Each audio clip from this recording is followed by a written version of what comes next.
ఈయన ఎమ్మెల్యే గెలవకంటే ముందే ఎమ్మెల్యేల మీద ఎంపీల మీద ప్రజాప్రతినిధుల మీద మిమ్మల్ని డైరెక్ట్గా మేము మర్డర్ చేస్తాము అని చెప్తా ఉన్నాడు.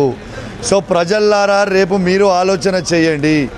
రేపు ఇట్లాంటి రౌడీలని మీరు ఎన్నుకుంటే రేపు మీ ఆడబిడ్డలు పొద్దున వెంగళరావు పార్క్కి వాకింగ్ పోగలుగుతారా, కృష్ణాకాంత్ పార్క్కి వాకింగ్ పోగలుగుతారా, కేబీఆర్ పార్క్కి వాకింగ్ పోగలుగుతారా? ఇలా యూసుఫ్ కూడా డివిజన్లో కనీసము మీ ఆడబిడ్డలు కానీ చిన్నపిల్లలు కానీ తిరగగలుగుతారా? ఇలా ప్రజలు మొత్తం కూడా ఆలోచన చేయాలని మీకు విజ్ఞప్తి చేస్తూ ఉన్నాను. ఇవాళ ఇట్లాంటి రౌడీ ఎమ్మెల్యేని మీకు గెలిపించుకుంటే మీ కుర్చీ కింద మీరు బాంబు ఓ కత్తి పెట్టుకున్నట్టే.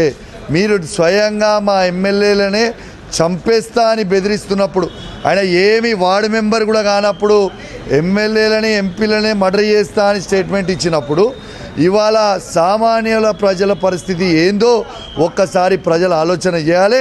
ఎట్టు పరిస్థితి కర్ర కాల్చి వాత పెడితే ఇవాళ కాంగ్రెస్ పార్టీకి రేవంత్ రెడ్డి గారికి కర్ర కాల్చి వాత పెడితే ఖచ్చితంగా తనకు బుద్ధి వస్తుంది.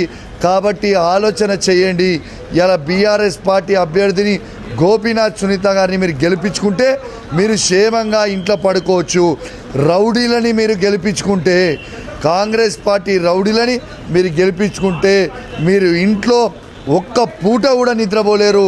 ఇది మీరు ఆలోచన చేయాలి. జూబ్లీహిల్స్ ప్రజలను విజ్ఞప్తి చేస్తూ సెలవు తీసుకుంటాను. జై తెలంగాణ, జై కేసీఆర్.